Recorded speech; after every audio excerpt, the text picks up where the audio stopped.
தாய் தமிழ் உறவுகளுக்கு அன்பு வணக்கங்கள். இந்த பதிவு மூத்த பத்திரிகையாளர் மணிக்காக. மணி சார், நீங்கள் ஒவ்வொரு இடத்துலையும் சீமான் அவர்களை பற்றி கேள்வி கேட்கும்போது அவரோட கொள்கையில் எனக்கு முரண் இருந்தாலும் அவரோட கொள்கையில் போதாமை இருந்தாலும் அப்படிங்கிற மாதிரி ஆரம்பிக்கிறீங்க. அதாவது அதுக்கப்புறம் வந்து அந்த அந்த போதாமை ஒரு முரண் அப்படின்னு சொல்லிட்டு சீமான் அவர்களுக்கு ஒரு கொள்கையாவது இருக்குது, விஜய்க்கு கொள்கை கூட இல்லைன்னு இப்போ உங்களுக்கு புதுதாக தான் அந்த ஞானோதயம் வந்திருக்கு. இந்த நாம் தமிழர் கட்சி ஆதரவாளர்களுக்கும் நாம் தமிழர் கட்சியில் இருக்கிறவங்களுக்கும் இயங்குறவங்களுக்கும் சீமான் அவர்களுக்கும் இந்த புரிதல்லாம் ஆரம்பத்திலே வந்துருச்சு. ஒரு நல்ல அரசியல் தெளிவுள்ள ஒரு மனிதனுக்கு ஆரம்பத்திலேயே விஜய் வந்து கட்சி ஆரம்பிக்கணும்னு சொன்ன உடனேயே வந்து இது விஜய் ஒரு செல்லாக்காசுங்கிறது புரிஞ்சிருக்கும். உங்கள் மூத்த பத்திரிகையாளர் அறிவுக்கு ஏன் இவ்வளோ நாள் ஆச்சுங்கிறது நமக்கு சந்தேகமாக இருக்குது.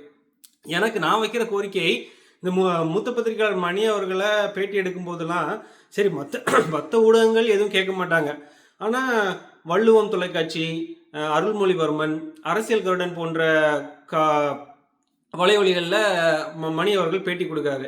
அந்த மாதிரி இடத்துலையாவது இந்த மாதிரி முரண் இருக்குது, ஒரு போதாமை இருக்குது நாம் தமிழர் கட்சி கொள்கைகள்னு சொல்லும்போது அது என்ன சார் போதாமை, இல்லை அது என்ன முரண், உங்களுக்கு எந்த இடத்துல நீங்கள் முரண்படுறீங்க அப்படின்னு ஒரு எதிர்கேள்வியை வைங்க.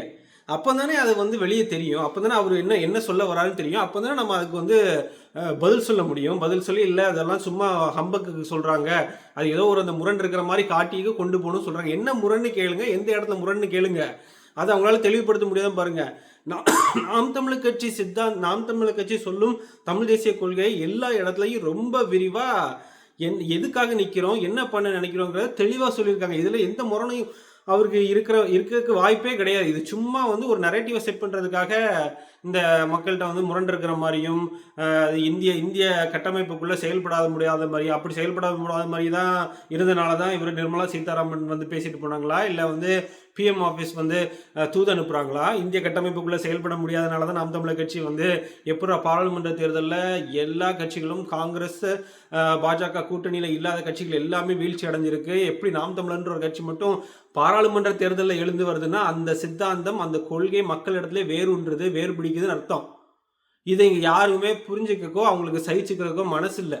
இதுக்கு என்ன காரணம்ங்கிறத அவங்கள்ட்டே கேளுங்க. பொத்தாம்புது அப்படி சொல்லிட்டு போகும்போது தப்பிக்க விடாதீங்க. இது வந்து இந்த அருணின் மிகப்பெரிய ஒரு வேண்டுகோள். அதாவது நாம் தமிழர் கட்சி ஆதரவு அளிக்கக்கூடிய சேனல்களாவது அட்லீஸ்ட் அவரை பேட்டி எடுக்கும்போது இந்த கேள்வியை வைங்க, மணி அவர்களுக்கு வைங்க.